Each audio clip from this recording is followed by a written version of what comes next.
Assalamualaikum warahmatullahi wabarakatuh. Alhamdulillahi rabbil alamin. Wassalatu wassalamu ala asyrafil anbiya'i wal mursalin nabiyyina Muhammadin wa ala alihi wa sahbihi ajma'in, amma ba'd. Kaum muslimin dan muslimat, Bapak Ibu jemaah Masjid Baitur Rahim rahimani wa rahimakumullah, kita bersyukur kepada Allah Subhanahu wa taala di kesempatan pagi hari yang mulia ini masih diberikan begitu banyak kenikmatan oleh Allah Subhanahu wa taala. Meskipun hari-hari ini cuaca terasa lebih dingin dari sebelumnya, dan sampai siang ini pun ya meskipun matahari sudah terik terasa cukup masih dingin. Alhamdulillah, negeri kita diberikan oleh Allah Subhanahu wa taala cuaca yang mu'tadil. Mu'tadil itu artinya yang sedang-sedang saja, dingin yang enggak sampai membeku, panas juga tidak sampai mendidih. Bapak Ibu yang melihat berita di Eropa bukan AC, Bapak Ibu, karena saking panasnya udara di sana, suhu di sana sampai 40 sampai 48 derajat Celcius. Kalau jemur telur matang ini bunyi.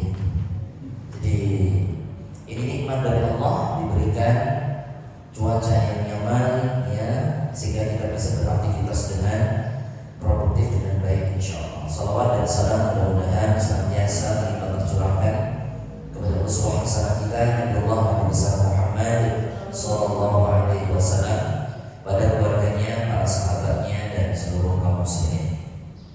Dan mudah-mudahan Bapak Ibu dengan kita istiqomah menjalankan tuntunan beliau, mengikuti sunnah-sunnah beliau, mengikuti ajaran-ajaran beliau dengan penuh semangat, kita insya Allah di akhirat kelak termasuk di antara umat beliau yang kelak akan mendapatkan syafaatnya. Amin ya rabbal alamin.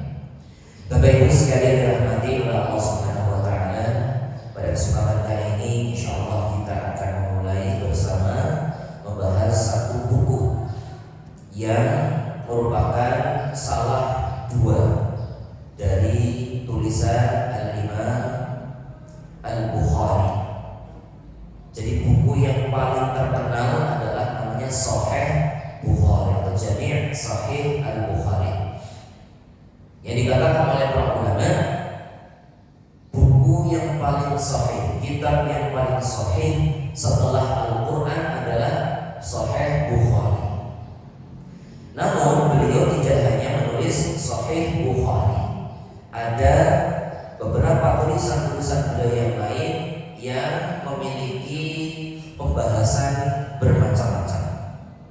Salah satu yang akan kita baca adalah di antara buku beliau yang membahas tentang adab-adab dan akhlak seorang muslim, yang beliau nukilkan hadis-hadis tersebut, ya, beliau riwayatkan hadis-hadis tersebut dan beliau kumpulkan. Dan tema pertama atau hadis pertama yang Al-Imam Al-Bukhari cantumkan adalah firman Allah Subhanahu wa taala, wa wassaynal insana biwalidayhi husna. Itu judulnya Bapak Ibu. Jadi judulnya itu ayat. Ya, beliau menukilkan firman Allah taala di surat ya Al-Ankabut ayat 8. Dan kami wasiatkan kepada manusia untuk bergaul dengan kedua orang tuanya dengan baik. Bapak Ibu sekalian dirahmati oleh Allah Subhanahu wa taala, bukan sesuatu yang kebetulan. Karena para ulama mengatakan ada dua jenis adab yang perlu kita miliki supaya menjadi pribadi dan hamba Allah Subhanahu wa taala yang sejati.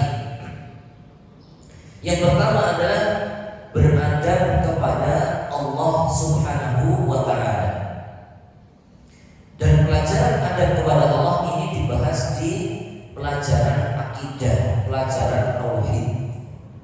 Karena beradab kepada Allah artinya mengesahkan Allah Subhanahu wa taala dan memperhatikan semua larangan-larangan dan perintah-perintah Allah Subhanahu wa taala. Ini adab kepada Allah. Sehingga adab kepada Allah lanjutannya adalah di pengajian akidah, pengajian tauhid. Adab yang kedua adalah adab kepada makhluk.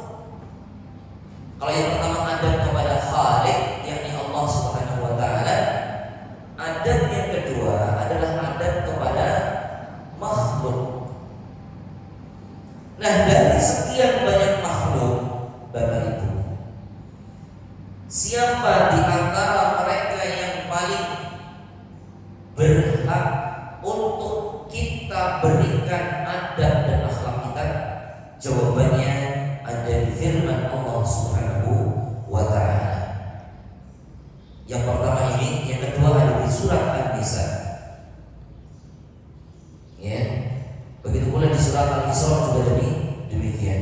Di surat An-Nisa Allah taala berfirman, wa'budullaha wa la tusyriku bihi syai'an wa bil walidaini ihsana. Wa'budullaha, dan sembahlah Allah dan janganlah menduakan, menyekutukan Allah dengan sesuatu apapun.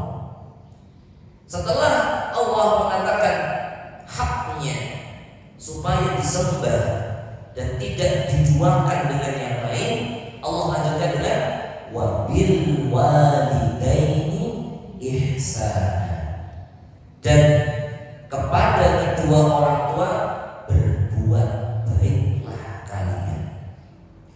Allah letakkan haknya untuk disembah, ditauhidkan, kemudian Allah letakkan hak yang kedua. Sinten Bapak Ibu?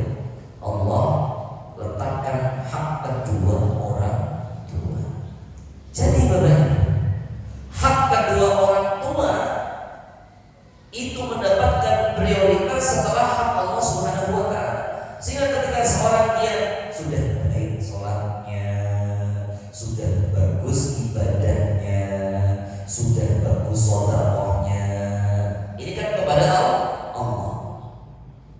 Dilanjutkan dengan berbuat baik kepada kedua orang tua. Karena di antara sekian banyak makhluk, yang pertama kali harus kita berbuat baik kepadanya adalah orang tua kita. Mungkin akan timbul pertanyaan Bapak Ibu ya, bagaimana kalau orang tua saya tidak pernah mengurus saya dibuang sejak kecil, ya, bahkan orang tua saya menyakiti saya. Dan sekarang berita orang tua menganiaya anaknya kan banyak Bapak Ibu. Ya, bahkan anaknya disiram air, ya, panas, anaknya ditendang dan seterusnya. Bapak Ibu, para ulama mengatakan kewajiban kita berbakti kepada orang tua itu kewajiban kita. Sedangkan kewajiban orang tua kepada kita adalah memberi nafkah dan memberikan tarbiyah atau pemeliharaan pendidikan yang terbaik. Itu satu sisi, ini sisi yang lain. Maksudnya apa?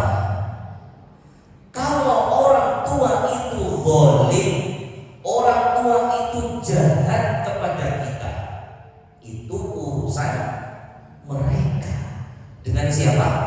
Allah Subhanahu wa taala. Tapi urusan kita dengan Allah adalah bagaimana kita memperlakukan orang tua kita dengan baik. Karena akan timbul permasalahan Bapak Ibu. Bagaimana saya bisa berbakti sedangkan orang tua saya jahat, sedangkan orang tua saya itu zalim kepada saya? Berat, Mas. Kewajiban jenengan dari Allah itu berbakti kepada mereka. Kejahatan mereka sendiri yang akan menanggung memberi nafkah, mereka menganiaya anaknya, itu akan dihisab oleh Allah Subhanahu wa taala. Dan kalau kita tidak mau berbakti, kita juga akan dihisab oleh Allah Subhanahu wa taala. Oh, berarti meskipun orang tua kita itu tidak baik kepada kita, kita diperintahkan oleh Allah untuk tetap berbuat baik. Iya, begitu. Ya, meskipun caranya kan bermacam-macam, berbuat baik itu gak harus dijenti Bapak Ibu, gak harus ngirim uang, dengan tetap komunikasi dengan baik. Anak jenengan boleh dijenguk, meskipun bisa jadi gak boleh dibawa pulang, gak apa-apa, gak masalah. Tapi jenengan berbuat baik kepada mereka, tidak dibentak-bentak balik, tidak ditendang-tendang balik, jangan. Tapi Bapak Ibu sekalian dirahmati oleh Allah Subhanahu wa taala, terkadang yang namanya anak itu motokopi perbuatan orang tuanya. Ini yang disebut oleh para psikolog dengan trauma yang berkelanjutan. Dia melihat bapaknya nendang ibunya, dia melihat bapaknya menendang anaknya. Di dalam pikirannya, gimana caranya supaya dihormati, harus kasar kepada anggota keluarganya. Nah, ini gak benar. Tapi tidak semuanya seperti itu. Kalau beruntung dan dia jadi anak yang soleh, dia akan membenarkan perbuatan orang tua. Tapi kalau tidak, anak ini hanya akan meniru perbuatan orang tuanya. Oleh karena itu Bapak Ibu, apa yang dilakukan oleh anak-anak kita kepada kita itu adalah fotokopi dari apa yang kita lakukan kepada orang tua kita secara umum. Mungkin ada di antara kita yang dulu, atau jangan kita lah, orang lain boleh. Mungkin ada di antara orang lain mereka memperlakukan orang tua tidak baik, dan itu difotokopi oleh anaknya, sehingga anaknya memperlakukan dia sebagai orang tua sama seperti dia melakukan kepada kakek dari anak ini atau nenek dari anak ini. Kalau beruntung Bapak Ibu, anak ini berpikir, oh ya, bapak salah, ibu salah sama nenek dan kakek. Oh, saya gak boleh. Ternyata dia ikut pengajian pagi hari ini Bapak Ibu, sehingga dia tahu, iya bapak sama ibu salah, tapi bukan untuk ditiru, tapi untuk di stop. Karena kewajiban kita sebagai anak adalah berbakti kepada orang tua, sejahat apapun orang tua kita. Kan orang tua dihisab dengan kezaliman yang mereka lakukan kepada anak, kita juga dihisab kalau tidak berbakti kepada orang tua. Sekali lagi Bapak Ibu, jadi bukan alasan karena orang tua zalim kemudian kita bodoh amat. Orang tua dulu jahat kepada kita, sekarang sudah tua renta, sudah lunglit, misalnya tidak lungtar kulit Bapak Ibu, karena sakit misalnya. Kemudian bodoh amat, mati-mati dewi, harap tak urus, biar bes menyakiti. Jangan. Kejahatan dia akan dihisab oleh Allah. Kita ini sebagai anak, sejahat-jahatnya mereka kita harus ngomel. Nah, masalahnya tidak semuanya paham masalah ini, menganggap perbuatan orang tua yang jahat harus dibalas jahat. Apa bedanya kita dengan mereka? Apa bedanya kita dengan yang orang yang berbuat jahat tersebut? Padahal kita kepengen anak-anak kita itu berbuat baik kepada kita. Bisa dipahami Bapak Ibu? Jadi kalau kita pengen besok anak kita ini berbuat baik kepada kita, memperlakukan kita kalau sudah tua itu dengan baik, kita sesakit apapun hati kita kepada orang tua, jangan sampai dinampakkan kepada anak-anak kita. Karena kita pengen stop perbuatan semacam itu di keluarga kita. Adapun seandainya keluarga kita baik-baik saja Bapak Ibu, orang tua kita sayang kepada kita, orang tua kita ini ya peduli dengan kita, ini lebih-lebih lagi kita punya kewajiban untuk berbakti kepada mereka. Bapak Ibu sekalian dirahmati oleh Allah Subhanahu wa taala. Jadi jangan mengikuti tren di medsos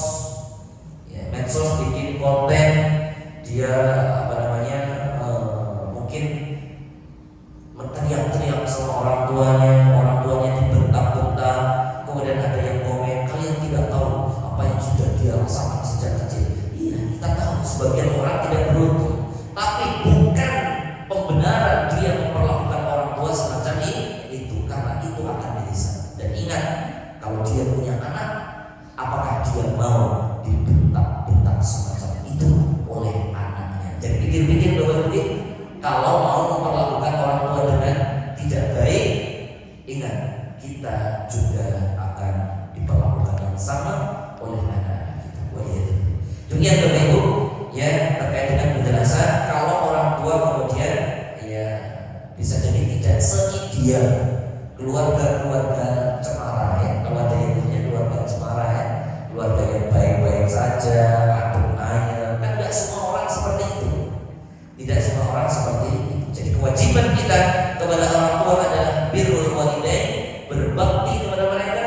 Kewajiban orang tua adalah menafkahi kita, mentarbiyah kita dengan baik, memberi pendidikan yang baik.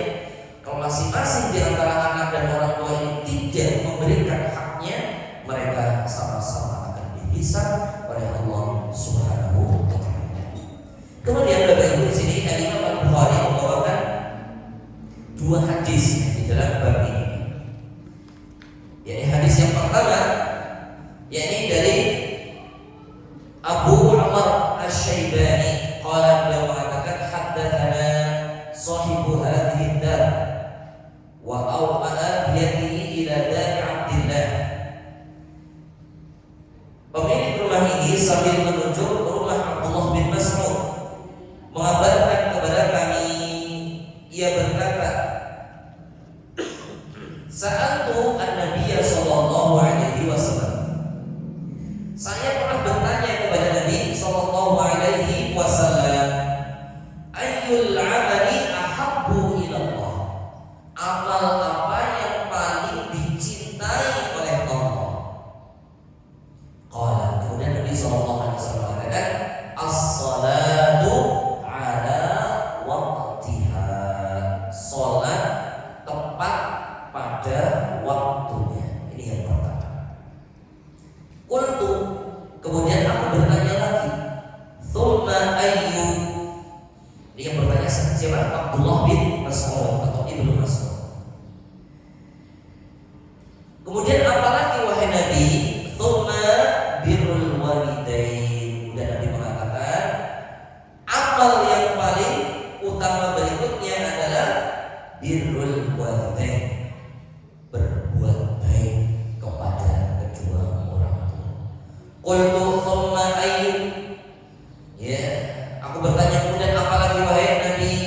Qala tsummal jihad fi sabilillah, kemudian berjihad di jalan Allah.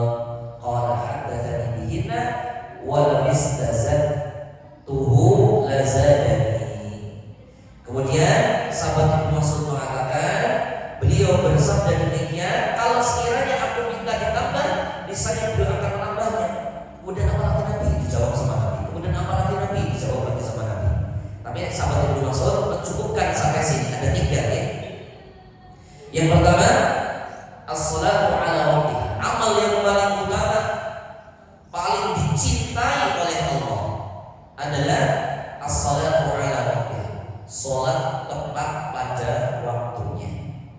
Yang kedua, birrul walidaini, berbakti kepada kedua orang tua. Dan yang ketiga, al-jihad fi sabilillah, berjihad, berperang di jalan Allah Subhanahu wa taala. Jamaah rahmati Allah Subhanahu wa taala, kita lihat hadis ini, penjelasan dari hadis ini. Mana ahabbu ilallah, amal yang paling dicintai oleh Allah. Artinya apa? Allah lebih mencintai dan meridhoi amalan tersebut dibandingkan amal yang lainnya. Jadi kalau ditanya apa sih amal yang paling dicintai oleh Allah, kata Nabi, sholat tepat waktu. Ya, berarti sholat tepat waktu ini amal yang paling dicintai oleh Allah dibandingkan dengan amal-amal yang lain. Ada ibadah-ibadah yang lain, tapi kalau bertanya apa yang paling dicintai oleh Allah dalam hadis ini,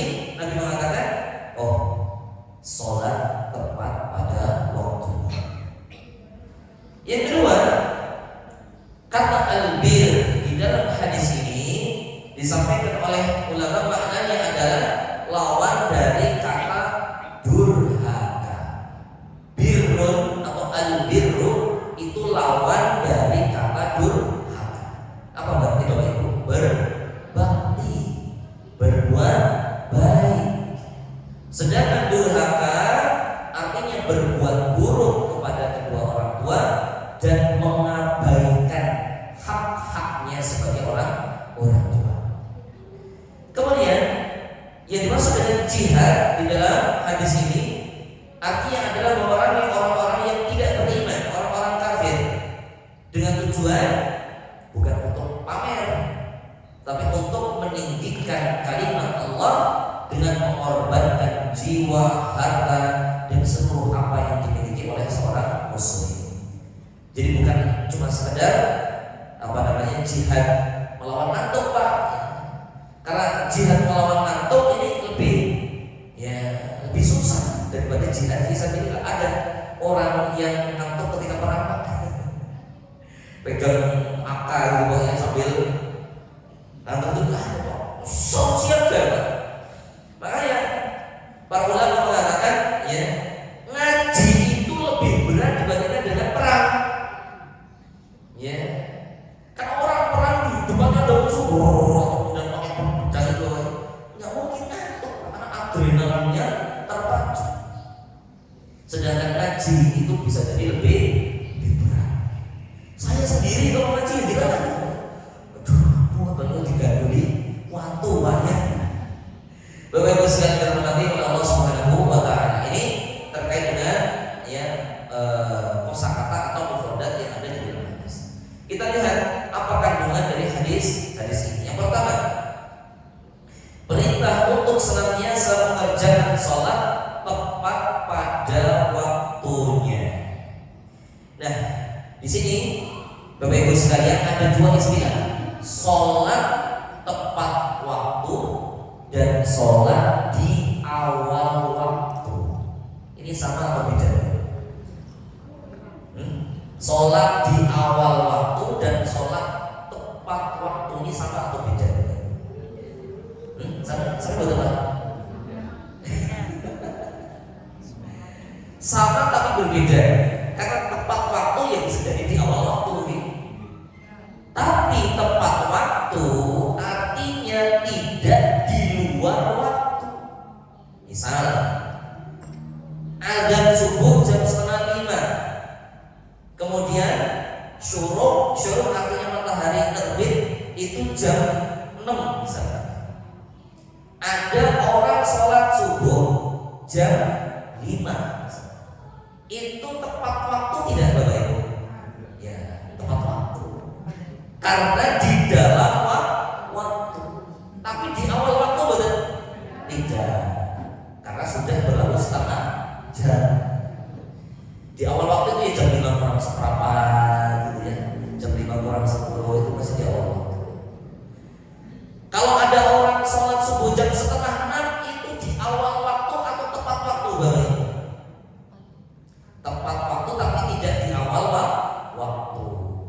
Jadi ini dua istilah yang berbeda. Jadi dulu Bapak Ibu, ketika Nabi SAW mendapatkan perintah wahyu untuk sholat 5 waktu dengan peristiwa Isra dan Mi'raj, dimulai dari waktu zuhur, malaikat Jibril turun untuk mengajarkan kepada Nabi awal-awal waktu. Di waktu zuhur malaikat Jibril turun sholat bersama Nabi. Kemudian asar, kemudian maghrib, kemudian isya, kemudian subuh. Di pertemuan berikutnya malaikat Jibril turun lagi mengajarkan kepada Nabi sholat di akhir waktu. Maksudnya sebelum waktunya berakhir.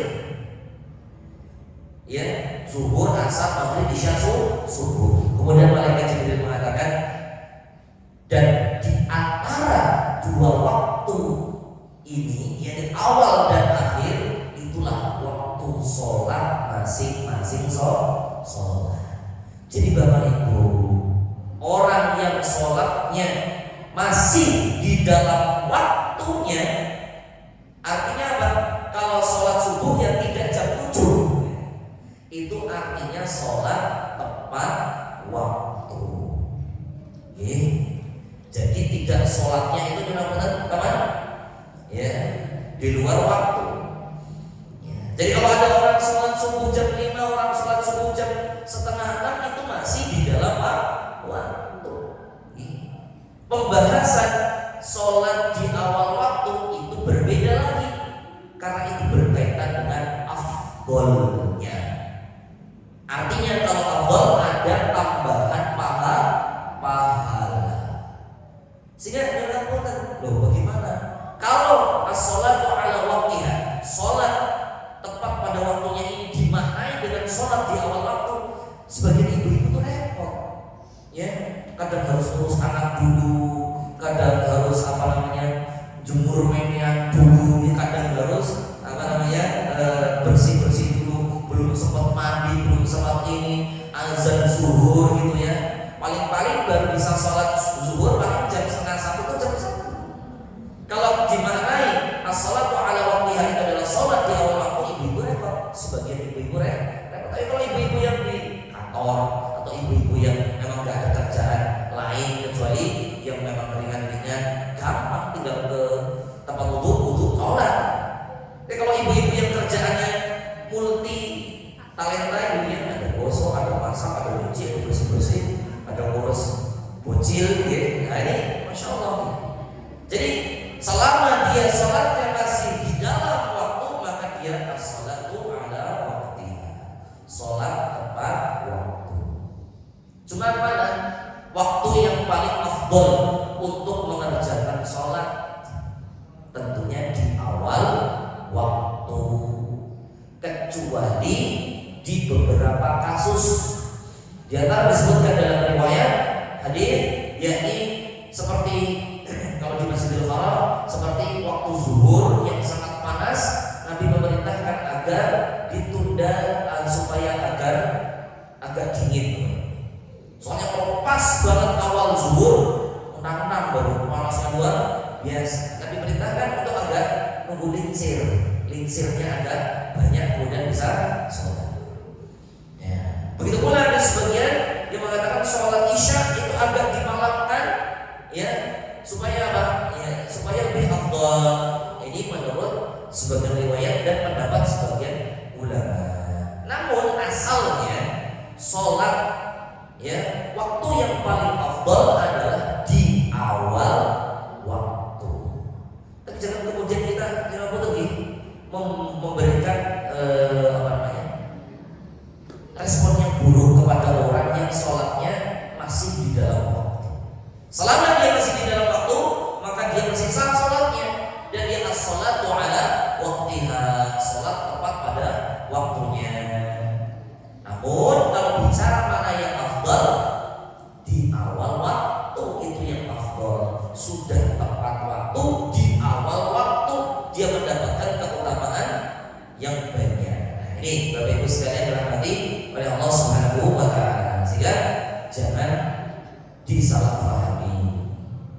Sehingga Bapak Ibu sekalian dirahmati oleh Allah Subhanahu wa taala, bisa kita katakan, ya, orang yang menjalankan sholat dengan disiplin, inilah orang yang melakukan amal yang paling dicintai oleh Allah.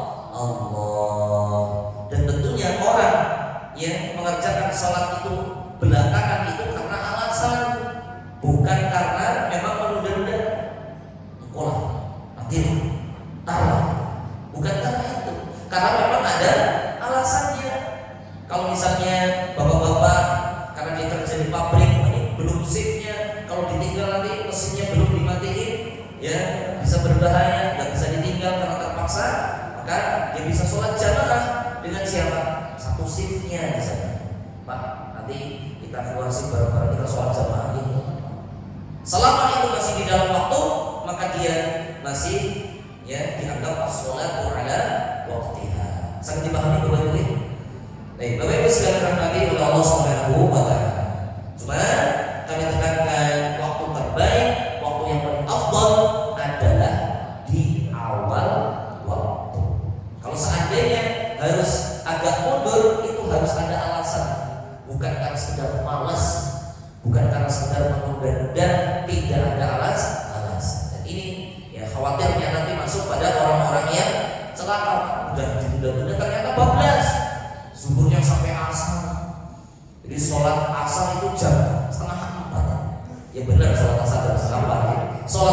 jam setengah 4. Sholat asar jam setengah 6 Pak ya. Ini udah terlambat nih. Sebagian ulama mengatakan ini waktu yang haram untuk sholat ya, karena ya sudah mepet-mepet keluar waktu. Jadi upayakan kalau bisa di awal waktu, kita upayakan sekuat mungkin. Kemudian yang kedua Bapak Ibu adalah keutamaan menghormati kedua orang tua. Jadi hadis ini menunjukkan menghormati kedua orang tua itu memiliki kedudukan yang kedua setelah sholat tepat waktu. Kalau sholat ini hak Allah, yang berikutnya hak sesama manusia, yakni orang tua kita. Di sebelum membahas yang lain, Nabi sudah meletakkan hak orang tua kita di nomor 2. Jadi ayat dan hadis itu sama Bapak. Nabi mengatakan amal yang paling dicintai Allah yang pertama sholat. Sholat ini hak siapa? Allah Subhanahu wa Ta'ala. Sebagai hamba kita punya kewajiban untuk melaksanakan sholat. Meskipun apakah Allah membutuhkan sholat kita Bapak Ibu? Jawabannya tidak. Allah nggak butuh sholat kita. Tapi siapa yang butuh dengan sholat Bapak Ibu? Kita yang membutuhkan sholat. Karena kita ini butuh terhubung dengan Allah Subhanahu wa Ta'ala sebagai bentuk rasa syukur, sebagai bentuk ya rasa syukur kita sebagai seorang hamba yang diberikan karunia yang begitu banyak oleh Allah Subhanahu wa Ta'ala. Kemudian yang berikutnya, jangan sampai mati oleh Allah Subhanahu wa Ta'ala.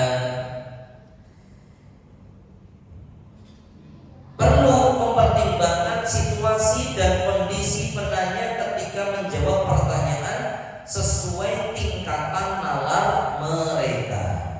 Dan ini diantara kecerdasan Nabi Shallallahu Alaihi Wasallam. Karena ada hadis yang lain dengan pertanyaan serupa, amal apa yang paling utama wahai Nabi? Nabi mengatakan A, B, C dan seterusnya. Tapi Nabi sesuaikan dengan yang bertanya. Ini orang yang bertanya punya masalah apa di rumahnya atau pada dirinya. Oh ini orang ini punya masalah dengan tetangganya misalnya. Oh orang ini punya masalah dengan orang tuanya misalnya.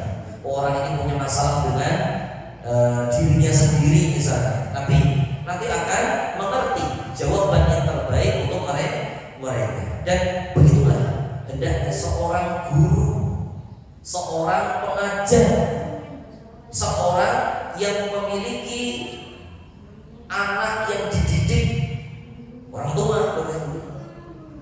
Ketika anak kita bertanya, maka jawablah sesuai dengan nalar mereka.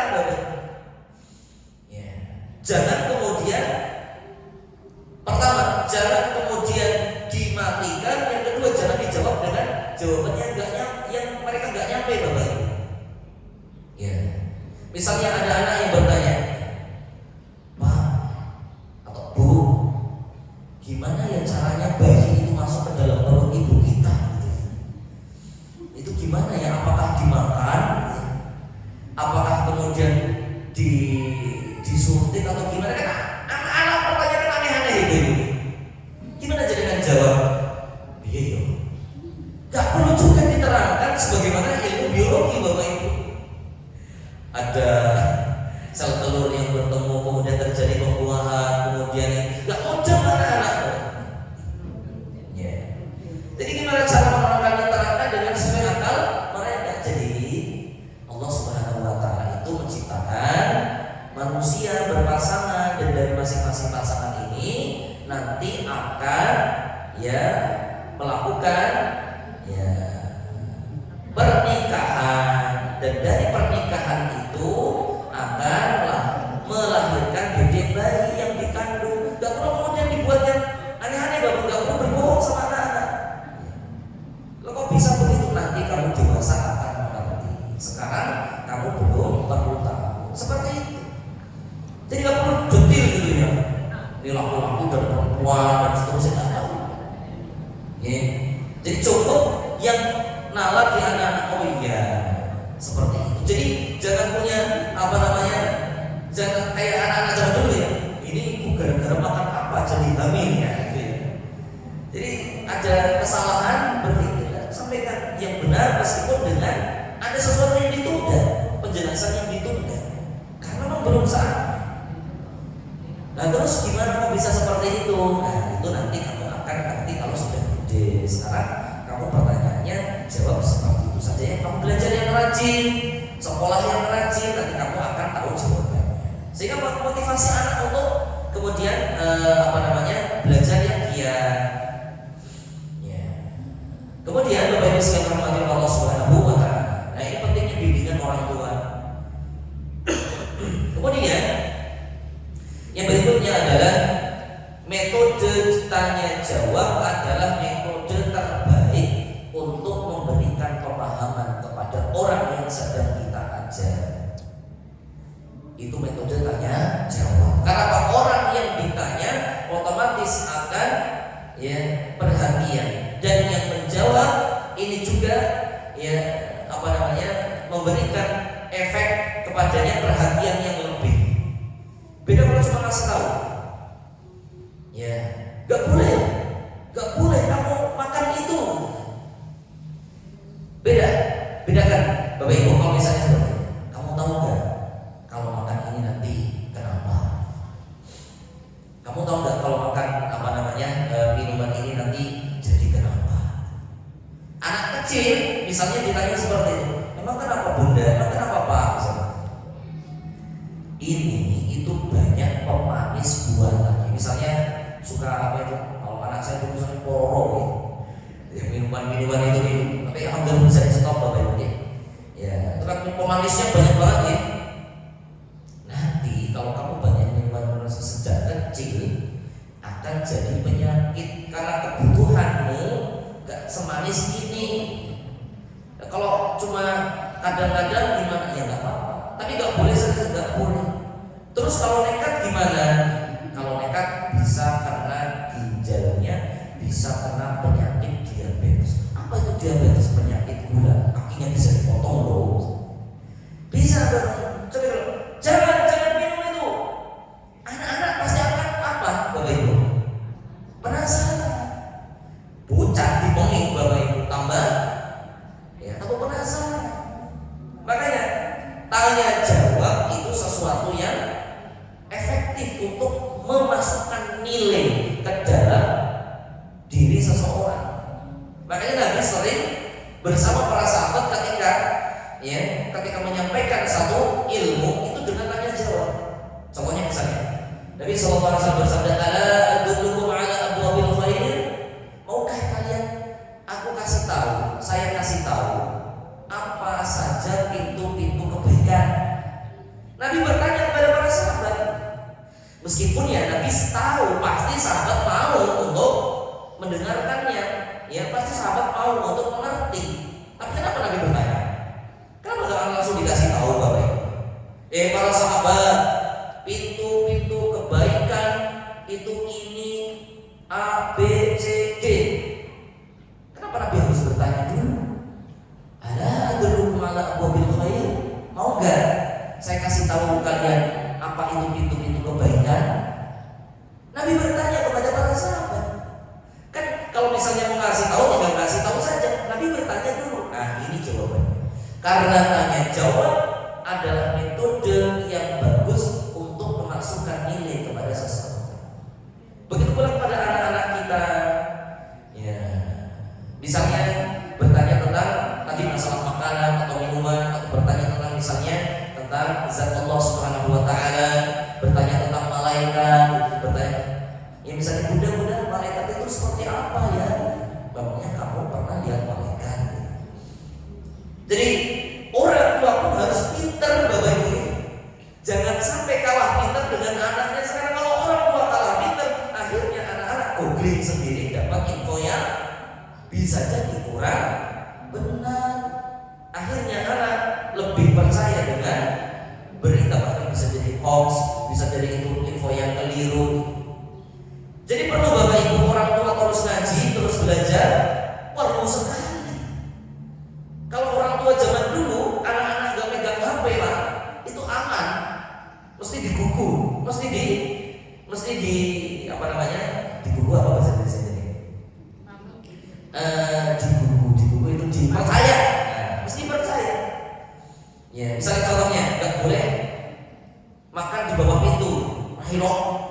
cuma kan isor lawang, ketiban sangkal katanya Pak. Ya nanti apa namanya ini orang lo naik nyapu bersih, ya ada orang bersih, ya bujurnya berimosen kayak. Kita zaman dulu percaya saja Pak ya. Karena memang kita nggak ada akses untuk mencari informasi yang lain. Coba kalau anak sekarang, lo kok iso bu nyapu orang bersih kok bujurnya berimosen itu gimana ceritanya? Cari di YouTube, cari di Google. Apakah benar kalau nyapu tidak bersih kemudian istrinya nanti berewokan misalnya? Ya, Allah jangan dibantah sama jenengan. Oh suaminya, oh oke. Kalau istrinya, dia ngerti gitu. Ya kalau yang nyapu perempuan, kalau yang nyapu laki-laki kan istrinya bu. Ibu-ibu sekalian, bapak-bapak yang dirahmati oleh Allah jamaah rahimani wa rahimakumullah. Begitu nih. Jadi orang tua itu jangan sampai kalah pintar dengan anak. Akibatnya apa kalau kemudian orang tua kalah pintar? Kita cari informasi dari tempat-tempat yang salah. Dan ini yang dikhawatirkan. Bapak Ibu sekalian dirahmati oleh Allah Subhanahu wa taala, ini hadis yang pertama. Kemudian hadis yang kedua dan ini hadis yang terakhir di bab ini adalah hadis yang diriwayatkan dari Adam mengabarkan kepada kami, ia berkata, Syu'bah mengabarkan kepada kami, ia berkata, Ya'la bin Allah mengabarkan kepada kami dari ayahnya, an Abdullah bin Umar, dari Abdullah bin Umar qala, dari sahabat Abdullah bin Umar atau julukan yang lainnya Ibnu Umar. Jadi ada beberapa sahabat yang diberi ya nama pakai Ibnu, semuanya namanya pakai Abdullah. Satu, Abdullah bin Mas'ud, panggilannya Ibnu Mas'ud. Dua, Abdullah bin Umar, dipanggil dengan Ibnu Umar. Dua, ada Abdullah. Tiga, Abdullah bin Abbas, dipanggil dengan Ibnu Abbas. Empat, Ibnu Zubair, namanya Abdullah bin Zubair. Jadi Abdullah kabeh. Kalau udah Abdullah Bapak Ibu, siapa yang nengok? Kabeh. Ya. Makanya dipanggilnya dengan dari Ibnu Umar, Ibnu Mas'ud, Ibnu Abbas, Ibnu Zubair. Ya, Abdullah lupa apa Bapak Ibu ya, nengok semuanya. Makanya ada namanya nama panggilan. Ya. Bapak Ibu sekarang mati oleh Allah Subhanahu wa taala. Dari sahabat Abdullah bin Umar beliau mengatakan, ridho Rabbi fi ridhal walid wa sakhatu Rabbi fi sakhatil walid.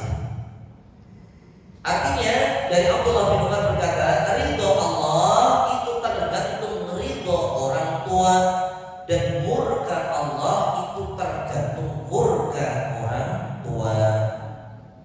Bapak Ibu sekalian rahmati Allah Subhanahu wa taala, apa yang dimaksud dengan ridho di dalam hadis ini? Disebutkan oleh para ulama, yang ini oleh penulis, ridho artinya keridhaan akan diperoleh dengan mentaati pihak yang diridhoi. Dan ridho artinya senang.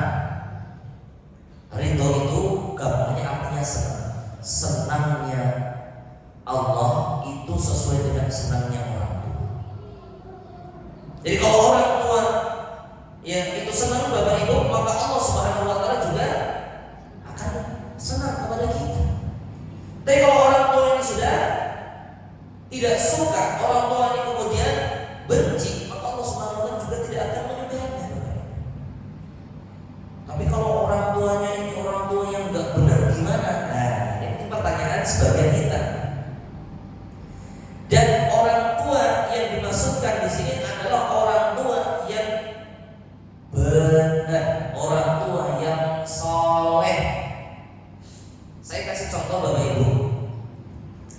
Ada seorang yang menceraikan istrinya gara-gara disuruh oleh bapaknya. Ada seorang suami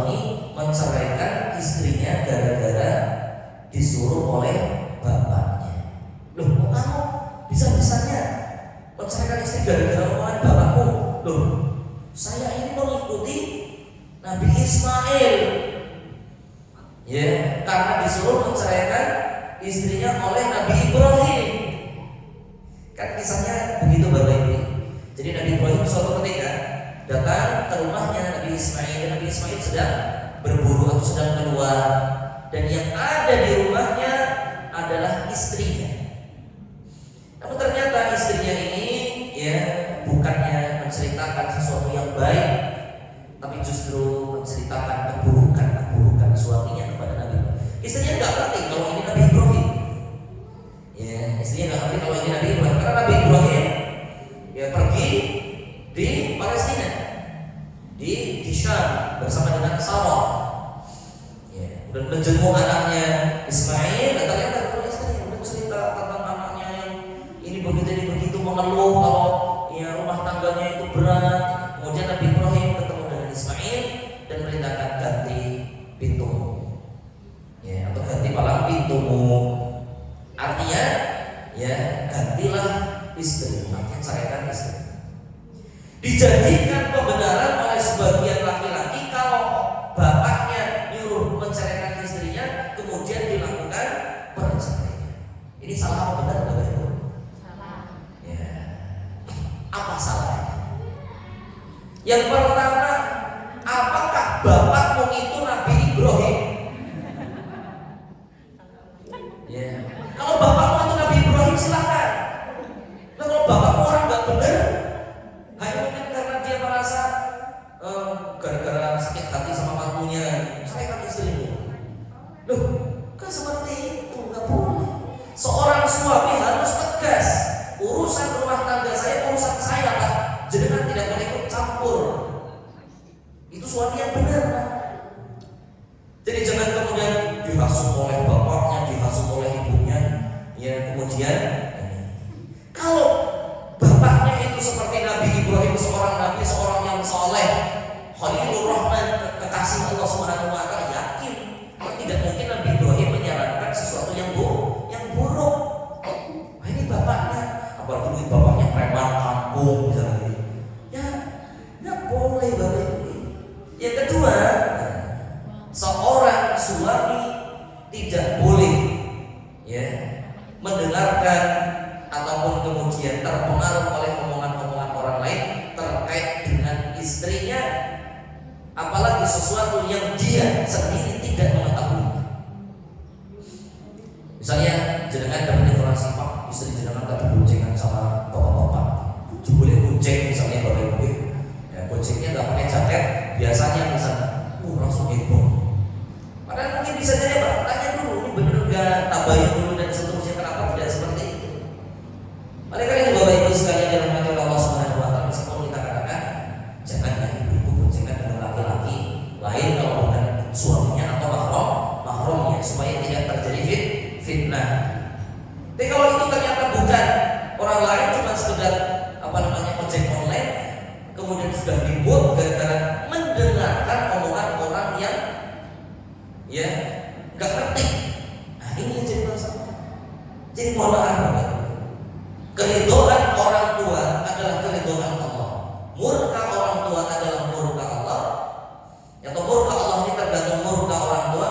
Selama orang tuanya adalah orang yang saleh, bukan orang tua yang, mohon maaf nih, orang tua yang menyimpang, orang tua yang ahli maksiat. Ya, orang tuanya senang kalau anak perempuannya ini dibawa oleh laki-laki, misalnya ambil pacaran, orang pacaran karena nanti bojomu sesok sapa. Senang kalau anaknya di berberarangan Bapak Ibu. Jadi senang banget kalau anak perempuannya ini main dengan laki-laki lain, siapa orang pacaran sana. Justru kalau anaknya di rumah nggak ada, daerah peto orang payu misalnya. Nah ini bukan senang yang boleh semacam ini Bapak Ibu.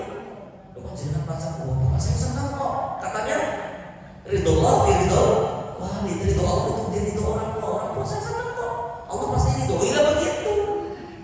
Keridhaan ini dalam perkara ketaatan, kebaikan, bukan dalam kemaksiatan. Meskipun orang tua senang kalau itu maksiat, tidak boleh dilakukan. Kenapa Bapak Ibu?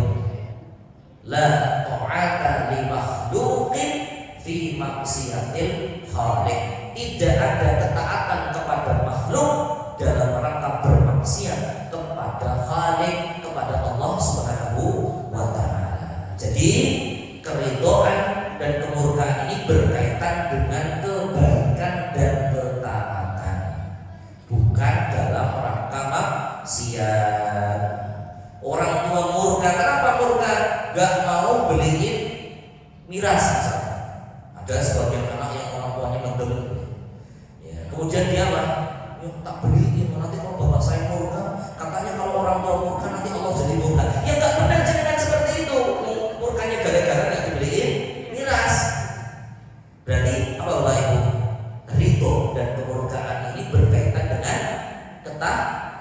ketaatan, berkaitan dengan kebaikan, bukan maksiat.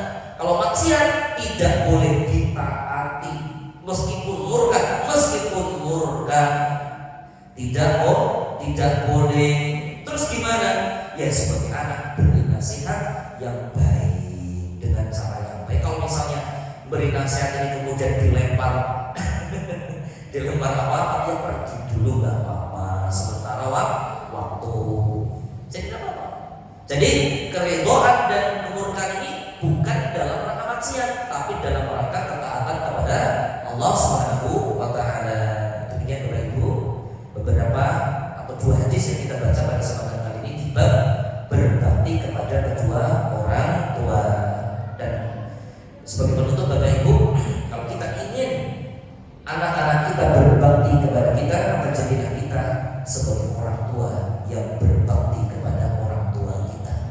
Kalau sudah meninggal, apa yang kita lakukan? Bisa dengan cara kita mengajak anak kita ziarah kubur orang tua kita, diajak, oh ini simbahmu, ini mbah kakungmu, ini mbah putihmu, yang mereka dulu orangnya yang sayang kepada bapak, kepada ibu. Kita doakan ya mbah kakung sama mbah putih supaya di alam kubur diberikan ya kemudahan, dilapangkan kuburnya, diberi terang kuburnya.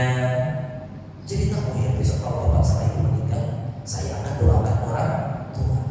Begitu pula diajak ke kerabat, misalnya ya ayo kita ke panti asuhan. Ya, untuk apa Pak? Ya, kita bagi-bagi rezeki. Kita doakan ya Mbak Uti, Mbak Kakung gitu ya. Ya, kita sedekah atas nama Mbak Uti, Mbak Kakung. Sedekah atas nama orang yang sudah meninggal boleh Bapak Ibu. Yang penting tidak diharuskan begini dan begitu. Jadi bebas mau buat makanan, mau ke panti asuhan, jangan mau mau bagi-bagi kepada tetangga, jangan mau bagi-bagi ke anak sekolah, ke anak TPA, mau bagi-bagi sama jamaah pengajian seperti ini, bebas. Sehingga tidak boleh kemudian harus begini, harus begitu, sesuatu yang memang tidak Nabi SAW haruskan. Jadi bebas, sedekah atas nama orang tua bebas, mau buat makanan, mau pakaian, mau pacitan, ya, mau tumpeng misalnya gitu ya. Ini TPA misalnya, dulu zaman saya Bapak Ibu, kalau ada anak yang khatam Al-Quran ngajinya itu khatam Al-Quran, kita bikin tumpeng Bapak Ibu. Nanti